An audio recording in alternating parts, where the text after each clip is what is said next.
Student से जुड़ी कई और खबरें थी हमारे पास, मैं आपको वो भी बता देता हूं। तस्वीरें स्क्रीन पर रखिएगा। अब जंतर मंतर पार्ट 2 की तैयारी लगभग हो चुकी है। कॉकरोच जनता पार्टी ने यह ऐलान किया है कि वो दिल्ली में फिर प्रदर्शन करेंगी। तारीख भी तय हो गई है, 5 सितंबर। कॉकरोच जनता पार्टी ने कहा है कि 5 सितंबर को दिल्ली में इंडिया गेट से पुलिस मुख्यालय तक वो एक मार्च निकालेंगी। उनका कहना है कि केंद्र सरकार ने उनसे जो वादा किया था वो वादा खिलाफी की है। जो उन्होंने नीट का पेपर लीक होने के बाद कुछ अभ्यर्थियों ने खुदकुशी कर ली थी, उनके परिजनों को मुआवजे की मांग सरकार ने कहा था कि हमने स्वीकार कर ली है। इनका कहना है कि वो मांग पूरी जो है नहीं मांगी गई है, मानी गई है। जो एफआईआर वापस लेने का ऐलान किया गया था, उनका कहना है कि ये भी काम पूरा नहीं किया गया है। लेकिन इसमें एक कीवर्ड है शांतिपूर्ण प्रदर्शन। इस बार सीजेपी ने कहा कि हम एक शांतिपूर्ण प्रदर्शन करना चाहते हैं ताकि हम दुनिया को ये बता सकें कि केंद्र सरकार ने वादा खिलाफी की है। सरकार के मंत्रियों ने मीडिया के सामने आकर के हमारी मांगे मानने की बात कही थी, लेकिन उन पर अभी तक वो आगे नहीं बढ़ी है। और अब देखना यह है कि दिल्ली में कितने लोग इस बार जुटते हैं, उसका रूप कैसा रहता है। पिछली बार हमने देखा था उसमें हिंसा भी हुई थी।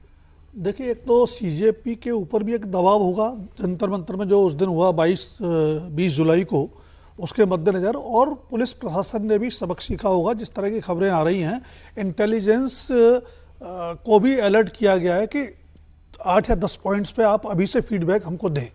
तो सबक तो दोनों ने सीखा होगा और उम्मीद करनी चाहिए कि जो होगा शांतिपूर्ण होगा।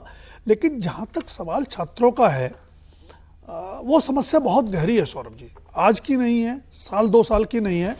अगर मैं सही से समझ पा रहा हूँ चीज़ों को, तो 1991 में आर्थिक उदारीकरण के नाम पर जिस तरह से हमारी व्यवस्था निजीकरण के रास्ते पर अंधी होकर दौड़ी है, ये उसका परिणाम है। सरकारी नौकरियां लगातार कम होती जा रही हैं और आपकी जो स्कूली और कॉलेज व्यवस्था है पुरानी, वो क्लर्क पैदा करने के अलावा कुछ पैदा करती नहीं है। उदारीकरण के नाम पर जिस तरह के नए रोजगारों के अवसर आए हैं, उसके लिए खासकर ग्रामीण भारत और छोटे शहरों के युवा तैयार ही नहीं है। और जो सरकारी नौकरी लगातार कम होती गई हैं, सरकारों की दिलचस्पी भी है कि हमारा काम ये करना नहीं है, वो करना नहीं है, हम तो गवर्नेंस करेंगे। नतीजा ये है कि जो थोड़ी बहुत नौकरियां बची भी हैं, उनके लिए आप एप्लीकेशन इन्वाइट करते हैं, तो ये पता नहीं होता कि एग्ज़ाम कब होगा। एग्ज़ाम होगा तो कितना फुल प्रूफ होगा, और जब नतीजा आएगा भी कब आएगा, उसको फिर कोर्ट में चैलेंज किया जाएगा तो कोर्ट में अटक जाएगा। कुल मिलाकर के जो सिस्टम बन गया है, वो युवाओं में हताशा पैदा करने वाला है और समस्याओं का समाधान मुश्किल नहीं है।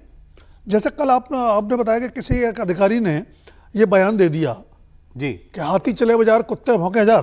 मतलब इस तरह का बेहुदा बयान एक डेमोक्रेटिक सिस्टम में, कानून सम्मत सभ्य समाज में एक अधिकारी साहब उम्मीद कर सकते हैं और उसका रिएक्शन नहीं होगा, ये आप उम्मीद कैसे करेंगे फिर? अब जो अड़चन आ रही है, छात्रों का जो आक्रोश हम राज्य दर राज्य देख रहे हैं, पटना में देख रहे हैं, झारखंड में देखा, दिल्ली में देखा, बाकी राज्यों में जेन अल्फा का आ रहा है, उसके पीछे है मुद्दे का राजनीतिकरण।